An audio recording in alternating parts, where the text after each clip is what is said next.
Assalamualaikum warahmatullahi wabarakatuh. Allahumma sholli ala sayyidina Muhammad wa ala alihi wa sahbihi wasallim. Kisah kali ini berjudul Kaos Kaki yang Bolong. Bermula dari suatu keluarga yang hidup sangat bahagia, terdiri dari ayah, ibu, dan 3 orang anaknya. Hari berganti sehingga sang anak semuanya menjadi anak yang besar dan tumbuh menjadi anak yang sukses. Tak hanya itu, mereka pun sudah mendapatkan pasangan mereka masing-masing dan akhirnya mereka keluar dari rumah orang tua mereka. Hari demi hari berganti, sang ibu pun meninggal dunia. Innalillahi wa inna ilaihi raji'un. Tinggallah seorang ayahnya sendiri di rumah mereka. Hari berganti, sang ayah pun mulai terjangkit berbagai macam penyakit. Sampai pada suatu ketika, sang anak berunding dan ditugaskanlah anak yang terakhir untuk menjaga dan merawat sang ayah. Hari berganti hari, bulan berganti bulan, sampai dengan tahun, anak yang terakhir itu merawat dan menjaga sang ayah. Karena rumah anak tersebut tidak jauh dari rumah ayahnya. Saat sakit, ayahnya selalu bilang seluruh badannya kedinginan. Makanya dia selalu ingin diselimuti dan paling suka memakai kaos kaki. Lama-kelamaan, kaos kaki yang ia pakai rusak atau bolong. Sang anak pun berkata kepada sang ayah, "Ayah, kaos kaki ini sudah rusak atau sudah bolong. Diganti aja dengan yang lain. Aku bisa kok membelikannya yang mahal, bahkan yang 10 juta. Tapi sang ayah menolak. Kata sang ayah, kaos kaki ini sangat berharga untuk ayah. Karena dengan kaos kaki ini, ayah dapat hangat dan tidak kedinginan. Dan juga kaos kaki ini sudah menemani ayah berbulan-bulan ketika sakit. Tidak apa-apa, kaos kaki ini ayah pakai saja." Dan sang ayah pun berwasiat kepada sang anak ini, "Nak, nanti ketika Bapak meninggal dunia, Bapak ingin punya permintaan kepada kamu untuk menyampaikan kepada orang yang nanti mensolati Bapak. Bapak ingin dipakaikan kaos kaki ini ketika Bapak meninggal dunia, Nak." "Untuk apa, Pak?" "Kalau kamu ingin tahu jawabannya, kamu tanya saja nanti sama orang yang mensolati Bapak. Jangan tanya kepada dokter, karena dokter tidak akan tahu jawabannya." "Baik, Pak." Hari pun berganti, bulan pun berganti, kondisi sang ayah memburuk. Sampai pada suatu ketika, sang ayah meninggal dunia. Innalillahi wa inna ilaihi raji'un. Sang anak pun menangis dan datanglah semua anak-anaknya dan datanglah semua cucu-cucunya dan datanglah semua menantunya. Menangis hebat.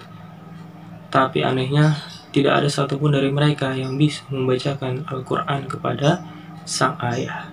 Hanya tangisan yang bisa mereka lakukan.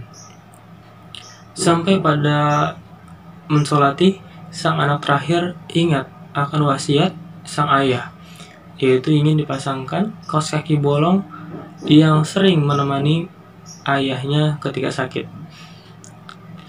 "Pak Ustadz, maaf nih, ayah saya berpesan untuk dipakaikan kaos kaki kesayangannya ketika meninggal dunia nanti." Lalu sang ustadz pun terperanjak dan kaget. "Memang kamu tidak tahu?" "Tahu apa ya, Ustadz?" "Dalam Islam, seseorang yang meninggal dunia itu tidak lain dan tidak bukan hanya membawa kain kafan. Tidak ada yang membawa selain itu, bahkan kaos kakinya. Tapi Ustadz, ini permintaan ayah saya.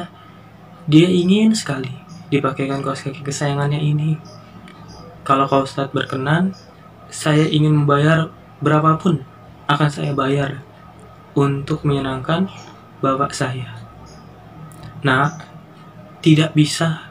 Walaupun kau jual dirimu sekalipun, nyawamu sekalipun, itu tidak akan bisa.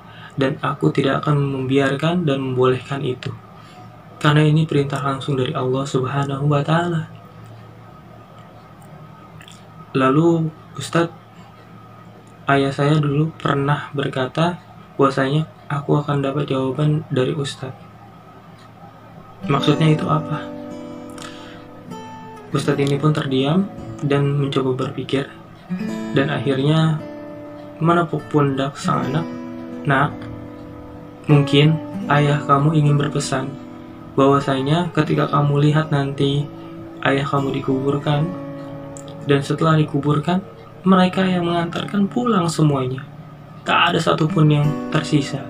Kamu pun pulang, cucu-cucunya pulang, hartanya pulang, mobilnya pulang, dan bahkan rumahnya yang mewah itu tidak akan dibawa ke liang kuburnya. Hanya apa? Hanya kain kafan saja. Maka untuk itu, nak, dunia ini sementara. Harta yang kita cari hanya untuk sementara di dunia saja. Jangan sampai membuat kita terlena, bahkan melupakan akhirat.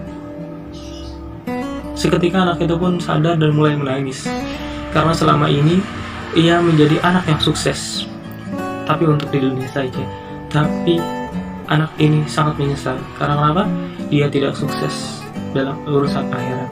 Dia lupa untuk belajar agama, dan bahkan kaos kaki saja dia tidak paham. Ketika orang meninggal dunia tidak boleh memakai kecuali kain kafan saja. Sahabat, dalam kisah ini dapat kita simpulkan bahwasanya ketika seorang meninggal dunia, maka yang menemaninya hanyalah amalnya saja. Keluarga, sahabat, bahkan harta yang kita kejar dari pagi sampai malam, bahkan berebutan dengan orang, bahkan bersenggolan badan, bahkan berantem. Bahkan ketika kita menuduh orang demi harta, demi kekayaan yang menumpuk, itu tidak akan dibawa mati. Dan harusnya kita investasikan harta itu ke akhirat dengan cara sedekah. Maka dari itu, gunakanlah hartamu untuk membawamu ke surga Allah Subhanahu wa Ta'ala. Jangan sampai kau nanti menjadi orang yang menyesal di kemudian hari. Almarhum B.J. Habibie pernah mengatakan, kalau saya tahu bahwasanya ilmu agama itu penting, maka yang paling pertama saya ajarkan kepada anak-anak saya yaitu adalah ilmu agama, bukannya cara hidup yang sukses di dunia. Wallahu a'lam bishawab. Semoga dapat bermanfaat. Allahumma sholli ala sayyidina Muhammad wa ala ali sayyidina Muhammad. Assalamualaikum warahmatullahi wabarakatuh.